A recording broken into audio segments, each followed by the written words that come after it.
প্রেমিকার অন্যত্র বিয়ে ঠিক হওয়ার কারণে প্রেমিকার আত্মহত্যার অভিযোগ। এই ঘটনা ঘটেছে উত্তর ২৪ পরগনার বাগদার মনোহরপুরে।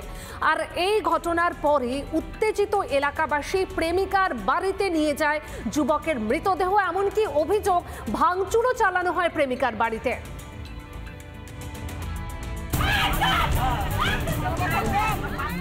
যুবকের মৃত্যু ঘিরে তুলকালাম উত্তর ২৪ পরগনার বাগদার মনোহরপুর। যুবকের প্রেমিকার বাড়িতে মৃতদেহ নিয়ে গিয়ে বিক্ষোভ, বাড়িতে ব্যাপক ভাঙচুর, উত্তেজিত জনতার।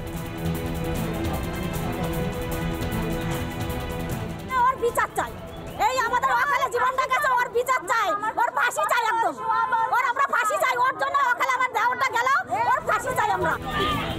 দীর্ঘদিন ধরে মনোহরপুরের বাসিন্দা চিরঞ্জিত বৈরাগীর সঙ্গে প্রেমের সম্পর্ক ছিল গ্রামেরই এক যুবতীর। যুবতীর অন্যত্র বিয়ে ঠিক করে পরিবার। অভিযোগ, তা জানতে পেরেই ভিন রাজ্য থেকে ঘরে ফিরে আত্মহত্যা করে চিরঞ্জিত। কাছে বলেছে আমার ছেলে হায়দ্রাবাদ কাজ করতো, সেখান থেকে কালকে রাত 10টার সময় বাড়ি আইসা খাইছে। আজকে সকালবেলা ভোরবেলা আমার ছেলে গর্তে বেরোয়া, ওর পিছনে ঘর আছে, সেখানে গলায় দড়ি দিছে, আমি খুঁজতে বেড়াই ছেলে। অভিযোগ, একাধিকবার যুবকের বিয়ে ঠিক করে পরিবার, যদিও প্রত্যেকবারই কোনো না কোনো অছিলায় চিরঞ্জিতের বিয়ে ভেঙে দেন যুবতী। এই ছেলেটা তবু লাইন অপেক্ষা করে বিয়ে করতে চায়, এই মেয়েটা ওকে বিয়ে করতে দেয় না।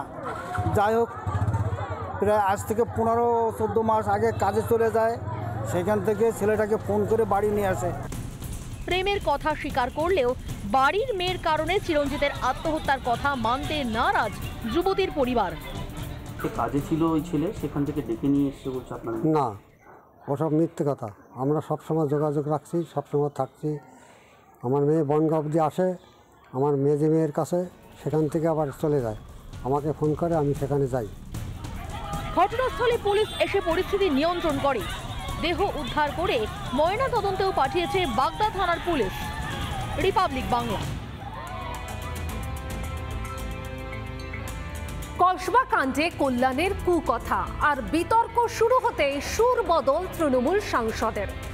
শনিবার তিনি পোস্ট করেছিলেন, ফের রোববার তিনি মুখ খুললেন। তিনি বলছেন তিনি নাকি সবকিছু না জেনে মুখ খুলে ফেলেছিলেন।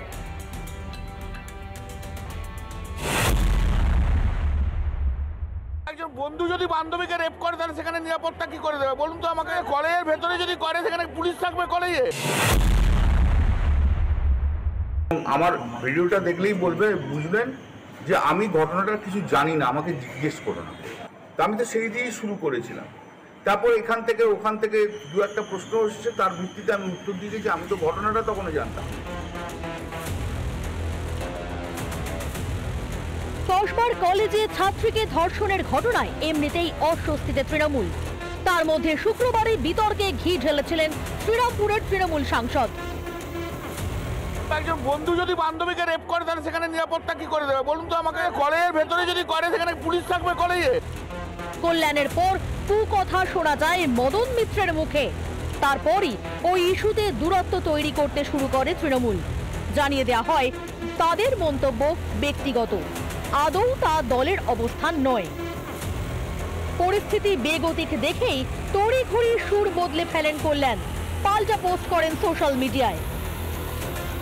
সেখানে কল্যাণের প্রশ্ন, যারা অপরাধীদের আশ্রয় দিচ্ছে পরোক্ষভাবে সেই নেতাদের কি সমর্থন করা হচ্ছে? ভাবটা এমন যেন ধর্ষক ও তাদের প্রশ্রয়দাতাদের পাশে দাঁড়াতে একেবারেই নারাজ তিনি। সেই সুরই বজায় রেখে এদিন ফের মুখ খুললেন শ্রীরামপুরের তৃণমূল সাংসদ।